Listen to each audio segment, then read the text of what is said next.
নিরামিষ সোয়াবিনের তরকারি রান্না করব, তাই জন্য একটা প্যানে কিছুটা এই যে জল নিয়ে নিয়েছি। এই জলের মধ্যে আমি কিছুটা লবণ দিয়ে দেবো। এবার জলটা ফুটে উঠলে আমি এর মধ্যে সোয়াবিনগুলো দিয়ে দেবো। জল একটু গরম হয়ে গেছে, এবার সোয়াবিনগুলো আমি এর মধ্যে দিয়ে দেবো।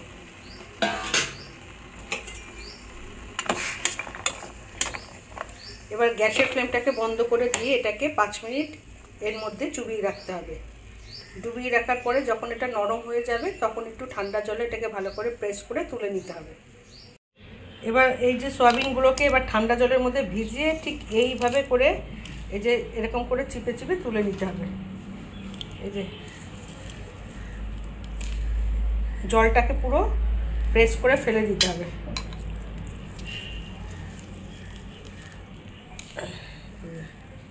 এভাবে করে তুলে নিতে হবে, ধুয়ে নিয়ে চেপে চেপে তুলে নিতে হবে। এইভাবে সব সোয়াবিনগুলোকে আমি চিপে তুলে নিয়েছি। এখানে সোয়াবিনগুলো রাখা হয়েছে, আর একটা বড় সাইজের আলুকে আমি এভাবে কেটে নিয়েছি।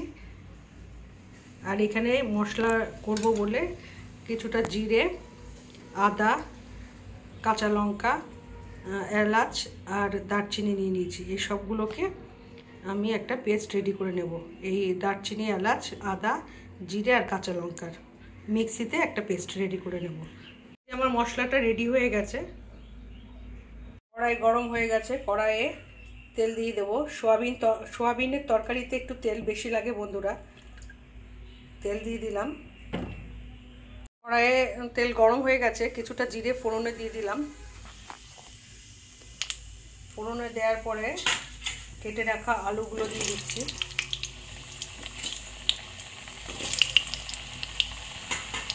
দিয়ে দিচ্ছি সোয়াবিনগুলো। একটু ভেজে নিলে ভালো হয় সোয়াবিনগুলো।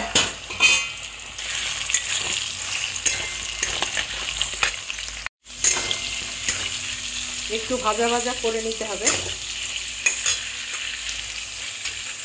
সোয়াবিন আর আলুটা ভাজা ভাজা হয়ে গেছে। এবার এর মধ্যে মশলাটা দিয়ে দেবো। যে মশলাটা আমি রেডি করে রেখেছিলাম সেই মশলাটা এর মধ্যে দিয়ে দেবো।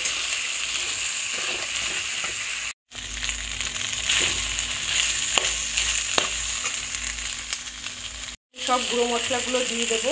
প্রথমে দিয়ে দিচ্ছি হলুদ গুঁড়ো, দিয়ে দিচ্ছি কাশ্মীরি লাল লঙ্কার গুঁড়ো। কাশ্মীরি লাল লঙ্কার গুঁড়োটা দিচ্ছি রঙের জন্য, এটাতে ঝাল হয় না। দিয়ে দিচ্ছি লবণ,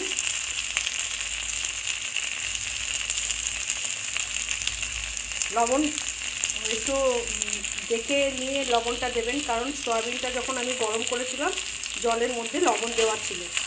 এবার সবগুলো দিয়ে এগুলোকে ভালো করে কষিয়ে নিতে হবে। জল দেবো যাতে মশলাটা না পুড়ে যায়। এবার এটাকে ভালো করে কষিয়ে নিতে হবে।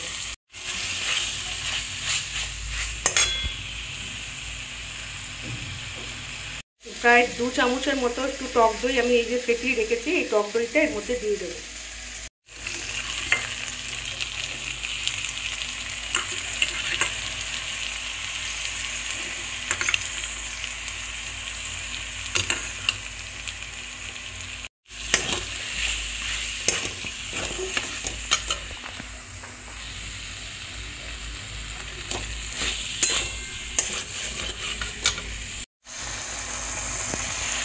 টক দই দেওয়ার পরে কালারটা একদম অন্যরকম হয়ে গেছে।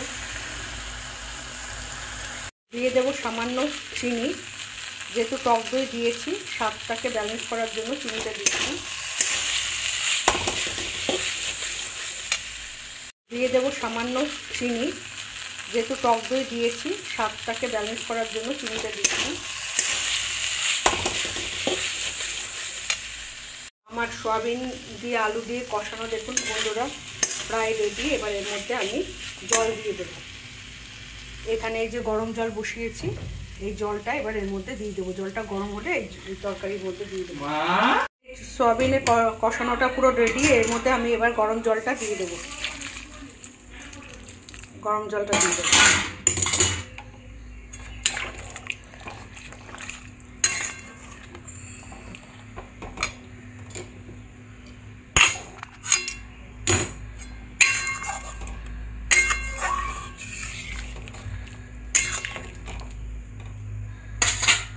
এবার এটাকে মিনিট 10 ফুটতে দিতে হবে।